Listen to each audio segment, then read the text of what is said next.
Hello everybody, welcome back to my YouTube channel. This is Navneet Pandey. और आज की video में हम नीट में 1D मोशन पे पूछे गए कुछ प्रीवियस ईयर्स के क्वेश्चन करने वाले हैं। ठीक है, तो जो हमारा पहला क्वेश्चन है इसमें ये कह रहा है कि a stone is falling under gravity, it covers distances h1 h2 and h3 in first 5 seconds, the next 5 seconds and the next 5 seconds respectively. The relation between h1 h2 and h3। ये NEET 2013 में पूछा गया question है। तो इसमें ये पूछा गया है कि कोई भी स्टोन है, जो मान लेते हैं यहाँ से कोई स्टोन है, फ्री फॉल हो रहा है। ठीक है, तो ये नीचे आते आते ऐसे फ्री फॉल हो रहा है। तो इन्होंने कहा कि जो पहला 5 सेकंड है, ये जो पहला 5 सेकंड है उसमें ये h1 की डिस्टेंस ट्रैवल करता है। ये पहला 5 सेकंड है। अगले 5 सेकंड में वो h2 की डिस्प्लेसमेंट ट्रैवल कर लेता है। और जो लास्ट 5 सेकंड है उसमें ये h3 की डिस्टेंस ऐसे ट्रैवल कर ले रहा है। तो हमसे पूछा गया है कि h1 h2 h3 में एक रिलेशन पूछा गया है। तो ये कुछ है नहीं, इसमें बहुत सिंपल प्रॉब्लम है। सबसे पहले अगर मैं फ्री फॉल, देखो जब फ्री फॉल ग्रेविटी होता है, यहाँ से रिलीज़ किया गया पार्टिकल को, इसका मतलब ये इनिशियल वेलोसिटी 0 है, इसको हम इनिशियल पोजीशन बोलेंगे। तो initially u is equal to 0 था, मतलब इनिशियल वेलोसिटी इसको 0 दिया गया था और ग्रेविटी डाउनवर्ड्स। ठीक है, फ्री फॉल ग्रेविटी की प्रॉब्लम है। तो h1 क्या होगा, h1 जो होगा हमारा वो होगा h1 is equal to ut plus half a t square. तो जो h1 होगा यहाँ पे वो क्या होगा, u हमारा 0 होगा क्योंकि ये पूरा टर्म 0 होगा क्योंकि इनिशियल वेलोसिटी 0 है। तो ये हो गया 0 plus half acceleration due to gravity g and t square, t में दिया हुआ 5। तो यहाँ से h1 कितना आया, हाफ g इंटू 25। इक्वेशन 1 मान लेते हैं इसको। अब देखो यहाँ से यहाँ जब ये चलता है तो इनिशियल से यहाँ तक जब ये h1 डिस्टेंस कवर कर लेता है, मतलब यहाँ से यहाँ तक की टोटल डिस्टेंस जो होगी वो h1 प्लस h2, या डिस्प्लेसमेंट क्या है तो h1 प्लस h2 होगा। और टोटल टाइम जो लगता है वो 10। तो अब यहाँ पे सेकंड इक्वेशन ऑफ मोशन जब अप्लाई करेंगे तो होगा h1 plus h2 is equal to ut plus half gt square. अब देखो h1 plus h2 is equal to, फिर यहाँ पे इनिशियल वेलोसिटी 0, तो ये पूरा 0 प्लस हाफ g, और ये टोटल टाइम क्या लगता है, यहाँ से यहाँ तक पूरा टोटल टाइम 10 सेकंड्स लगता है। तो यहाँ होगा 10 स्क्वायर। तो ये जो h1 प्लस h2 होगा वो होगा हाफ g इंटू 100। अब अगर हमें h2 कैलकुलेट करना है तो h2 is equal to half g 100 minus, हम h1 को इधर ले जाएंगे तो हाफ g 25। अब क्या होगा, हाफ g 100 माइनस 25 कितना होगा, 75।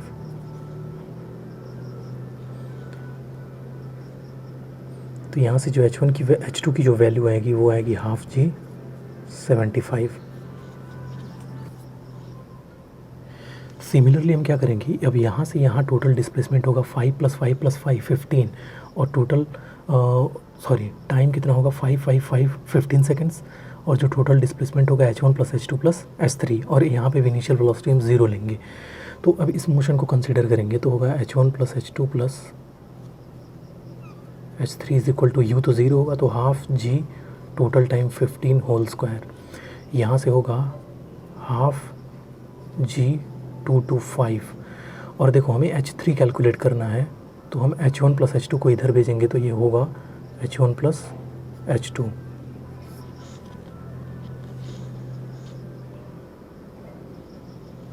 अब यहाँ से h3 कितना होगा, half g 2 to 5, half g दोनों में कॉमन आएगा, इसमें भी तो 2 to 5 माइनस h1 में कितना था 25 और h2 में कितना था 75। तो ये होगा हाफ g 2 to 5 माइनस 100, ये होगा कितना 125। अब हमारे पास h1 h2 और h3 तीनों की वैल्यू आ चुकी है। अब हम तीनों का रेशियो कैलकुलेट कर सकते हैं। तो यहाँ से जो h1 h2 h3 होगा, h1 is to h2 is to h3 is equal to half g, h1 की वैल्यू हाफ जी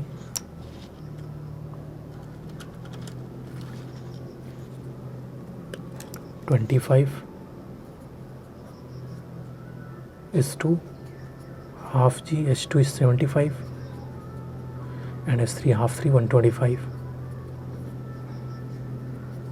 हाफ जी हाफ जी हाफ जी हर जगह से कैंसिल, यहाँ बचेगा 25 is to 75 is to 125. जब हम इसको 25 से कैंसिल करेंगे तो होगा यहाँ 1 होगा, यहाँ 3 होगा और यहाँ 5 होगा. That will be 1 is to 3 is to 5. इसका मतलब जो h1 is to h2 sorry h1 is to h2 is to h3 is equal to 1 is to 3 is to 5. अब आपका जो आंसर होगा वो कौन सा होगा ये देख लेते हैं. देखो सेकंड ऑप्शन होगा क्योंकि h1 is equal to h2/3 is equal to h3/3 1 is to 3 is to 5 का रेशियो सिर्फ ऑप्शन बी में है. तो आंसर कौन सा होगा? बी. नेक्स्ट जो क्वेश्चन है हमारा वो AIPMT 2014 में पूछा हुआ क्वेश्चन है. इसमें कह रहा है कि a particle is moving such that its position coordinates x y are 2 meter 3 meter at time t is equal to 0, 6 7 at t is equal to 2 seconds and 13 and 14 meter at time t is equal to 5 seconds. Then average velocity vector from t is equal to 0 to t is equal to. तो जो average velocity होती है वो क्या होती है? Total displacement upon total time. तो इन्होंने direct t is equal to 0 से t is equal to 5 second का पूछा हुआ है, तो हम displacement t is equal to 0 से t इज इक्वल टू 5 का निकालेंगे. तो जो हमारा डिस्प्लेसमेंट होगा t इज इक्वल टू 0 से t इज इक्वल टू 5 का वो क्या होगा? Change in position. तो हमें t इज इक्वल टू 5 पे डायरेक्ट पोजीशन पता है, t इज इक्वल टू 0 पे भी पोजीशन पता है, तो हम लिखेंगे x final minus x initial. अब देखो x फाइनल क्या होगा? 13 एंड 14 मीटर दे रखा है, तो हमारा होगा 13 i cap plus 14 j cap minus 0 पे हमारा था 2 and 3 2 i cap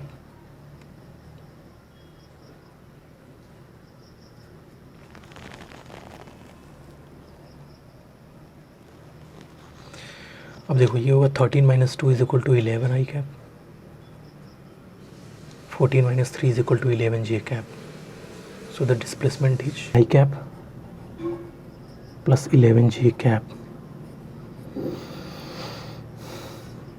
divided by time. Time कितना दिया हुआ हमारा?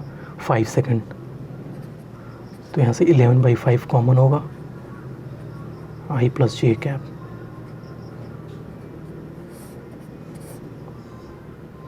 फोर्थ ऑप्शन सही हुआ.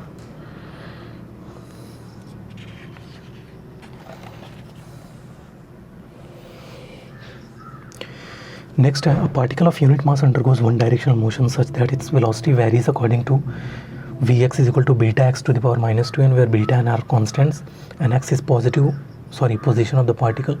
The acceleration of the particle as a function of x is given by. तो बेसिकली यहाँ पे velocity as a function of time दिया हुआ है, that is beta x to the power minus 2n, और हमसे position as a function of time acceleration as a function of time पूछा गया है. तो acceleration क्या होता है? हमें एक बार इसको डिफ्रेंशिएट करना है. देखो यहाँ पे एक्सीलरेशन होता है जनरली dv/dt, ठीक है, बट एक्सीलरेशन का एक और एक्सप्रेशन होता है v dv/dx. अगर हमें कभी velocity as a function of x दिया हो तो हम ये वाला यूज़ करते हैं, और velocity as a function of time दिया हो तो ये वाला यूज़ कर सकते हैं. तो ये दो आपको एक्सप्रेशंस पता होनी चाहिए कि एक्सीलरेशन dv/dt भी होता है और v dv/dx होता है. तो यहाँ हमें velocity as a function of x दिया हुआ है तो हम ये वाला यूज़ करेंगे. तो जो a होगा वो होगा v, तो v हमें पहले लिखना पड़ेगा, दैट इज़ बीटा x पे minus 2n into dv/dx, x के रिस्पेक्ट में इसका डिफ्रेंशिएशन. तो डिफ्रेंशिएशन क्या होगा? Beta minus 2n into beta x to the power minus 2n minus 1. This will be beta और बीटा होगा बीटा स्क्वायर, और यहाँ पे होगा माइनस एक आगे लगेगा और 2n बचेगा, and x to the power minus 2n minus 1. तो यहाँ होगा minus 2n beta square x to the power minus 4n minus 1. So the correct answer will be second option, minus 2n beta square x. Next जो problem है इसमें कह रहे हैं कि if the velocity of a particle is v is equal to at plus bt square, where a and b are constants, then distance travel by it between 1 second and 2 second is. तो इसमें basically velocity as a function of time दिया हुआ है और हमसे 1 second और 2 second के बीच distance travel पूछ रहा है। तो देखो अब यहाँ पे दिया हुआ है v is equal to 80 plus B T square, तो velocity as a function of time दिया हुआ है 80 प्लस बी टी स्क्वायर, ये दिया हुआ है। तो अब देखो यहाँ पे जो हम इक्वेशन ऑफ मोशन यहाँ पे यूज़ नहीं कर सकते, क्योंकि इक्वेशन ऑफ मोशन हम तब यूज़ करते हैं जब एक्सीलरेशन हमारा कांस्टेंट होता है। यहाँ एक्सीलरेशन हमारा कांस्टेंट नहीं है। यहाँ अगर हम एक्सीलरेशन कैलकुलेट करेंगे तो होगा a plus 2bt। Acceleration as a function of time है, इसका मतलब एक्सीलरेशन कांस्टेंट नहीं है, तो आप equation of motion direct use नहीं कर सकते। तो यहाँ पे हम क्या करेंगे, velocity as a function of time दिया हुआ है तो हम displacement as a function, position as a function of time हम कैलकुलेट करेंगे। तो position as a function of time क्या होता है, इंटीग्रल v dt। तो अगर हम इसको इंटीग्रेट करेंगे तो होगा 80 plus B T square d t. जब इसे इंटीग्रेट करते हैं तो मिलता है a t square by 2 plus b t cube by 3। ये हमारा position as a function of time मिला। अब ये पूछ रहा है कि हमें 1 सेकंड और 2 सेकंड के बीच की डिस्टेंस निकालनी है, तो हम यहाँ 1 लिखेंगे और यहाँ पे 2 लिखेंगे। तो यहाँ पे जब हम इसको इंटीग्रेट करेंगे तो ये होगा 1 और 2। ये बेसिकली लिमिट हमने इसलिए रखा क्योंकि हमें 1 सेकंड और 2 सेकंड के बीच की डिस्टेंस बतानी है। तो अगर हमें position as a function of time पता है और हमें लिमिट्स भी पता है, 1 सेकंड और 2 सेकंड के बीच की डिस्टेंस हमें कैलकुलेट करनी है, तो हम वो यहाँ पे 1 लिखेंगे और यहाँ पे 2 लिखेंगे। जब हम इसे इंटीग्रेट करेंगे तो क्या होगा, a बाई 2 जब पुट करेंगे तो होगा 4 प्लस b बाई 3, और यहाँ पे जब 2 पुट करेंगे तो होगा 8 माइनस, जब t की जगह 1 पुट करेंगे तो डायरेक्ट बचेगा a by 2 plus b by 3। अब देखो a बाई 2 इसमें से इसको घटाना है तो क्या होगा, a बाई 2 कॉमन होगा और 4 माइनस 1 बचेगा यहाँ पे, प्लस b बाई 3 भी कॉमन होगा। यहाँ है हमारे पास 8 माइनस यहाँ है 1, तो ये होगा 1, तो ये होगा 4 minus 1 3a by 2 plus 8 minus 1 7b by 3a by 2 7b by 3। ये होगा हमारा distance 3a by 2 plus 7b by 3। तो बी वाला आंसर करेक्ट होगा।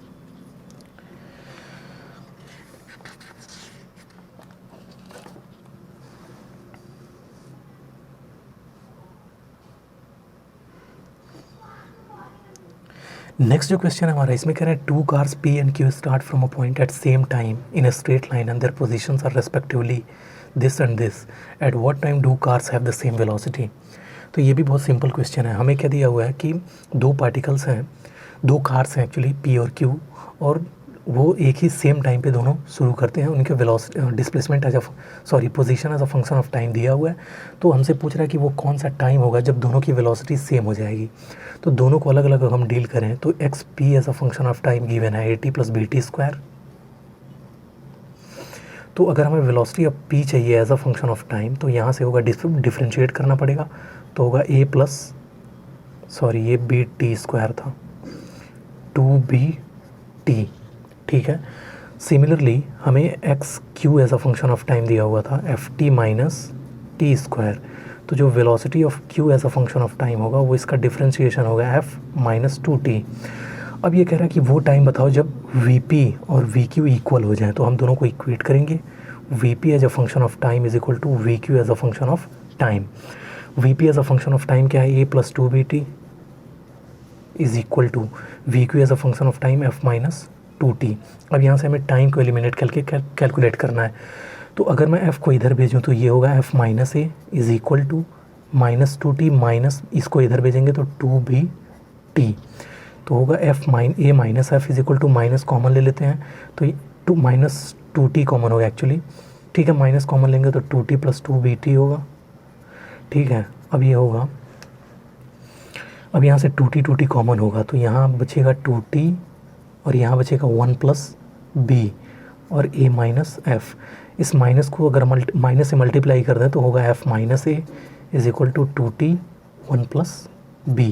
तो यहाँ से जो टाइम कैलकुलेट होकर मिलेगा हमें वो मिलेगा t is equal to f minus a divided by 2 1 plus b।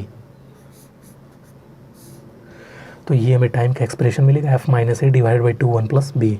तो फोर्थ ऑप्शन सही होगा। नेक्स्ट क्वेश्चन हमारा है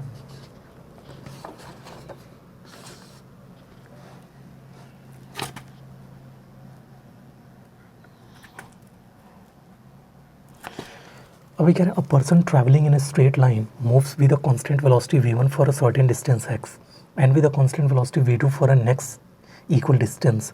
the average velocity v is given by the relation. तो देखो ये कह रहे हैं कि यहाँ से मान लो इसने स्टार्ट किया तो कोई डिस्टेंस x है जिसको ये v1 वेलोसिटी से इस डिस्टेंस को ये ट्रैवल करता है। फिर नेक्स्ट इक्वल मतलब x के बराबर ही डिस्टेंस ये v2 से ट्रैवल करता है। तो हमें ये बताना है कि द एवरेज वेलोसिटी v, तो हमें यहाँ से यहाँ तक का पूरा एवरेज वेलोसिटी बताना है। तो आप क्या करो, बस एवरेज वेलोसिटी का फॉर्मूला अप्लाई करो, होता है total displacement upon total time. इसको मैं a कह रहा हूँ, इसको b और इसको c। टोटल डिस्प्लेसमेंट क्या होगा, a से c तक x plus x 2x divided by, अब देखो टाइम क्या होगा, अगर इस पूरे इंटरवल को मैं a से b को t1 कह लूँ और b से c को मैं t2 कह लूँ, तो t1 हम कैसे निकालेंगे, t1 होता है t1 क्या होगा x by v1 displacement upon velocity, और t2 क्या होगा x बाई v2। तो अब हमें यहाँ पे रखना पड़ेगा t1 प्लस t2 की वैल्यू, तो ये होगा 2x divided by t1 is x by v1। ये डायरेक्ट मैंने इसलिए अप्लाई किया क्योंकि एक्सीलरेशन कांस्टेंट है through out the motion, acceleration 0 है, वेलोसिटी कांस्टेंट है through out the motion, plus t2 की वैल्यू x बाई v2। अब देखो x कैंसिल हो जाएगा, यहाँ से बचेगा 2 divide by 1 by v1 plus 1 by v2 and v is the average velocity. अब देखो ये पूरा डिटर्मिनेंट है, सॉरी डिनोमिनेटर है, तो इसको हम इधर भेजेंगे और इसको इधर भेजेंगे, तो ये होगा 1 by v1 plus 1 by v2 is equal to 2 by v। तो जो हमारा एवरेज वेलोसिटी का जो एक्सप्रेशन मिलेगा वो मिलेगा 2 by v is equal to 1 by v1 plus 1 by v2। तो सेकंड ऑप्शन करेक्ट आंसर होगा। नेक्स्ट क्वेश्चन जो हमारा आया,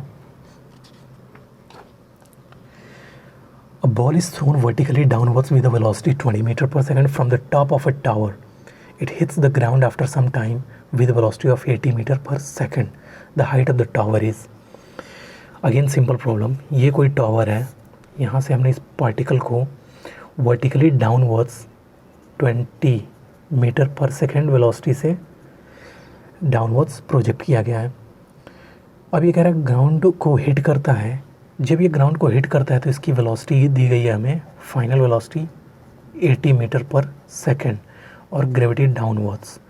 हम क्या करेंगे, डाउनवर्ड्स को रेफरेंस मान लेंगे और इक्वेशन ऑफ मोशन अप्लाई कर देंगे, कौन सा, थर्ड, क्योंकि हमसे पूछा गया है हाइट ऑफ द टावर, हम लेटर से h, तो v square is equal to u square plus 2as। v final 80 whole square is equal to u initial 20 whole square, downwards को रेफरेंस माना गया है, 2 into g into displacement is height of tower. ये होगा 64, ये होगा 400 plus 20 into H, अगर हम जी को 10 रखते हैं तो इसको इधर भेजेंगे तो ये होगा 6000 is equal to 20 into h. तो फाइनली एच की जो वैल्यू होगी वो कितनी होगी, 6000 कितना होगा, 300 होगा, 6000।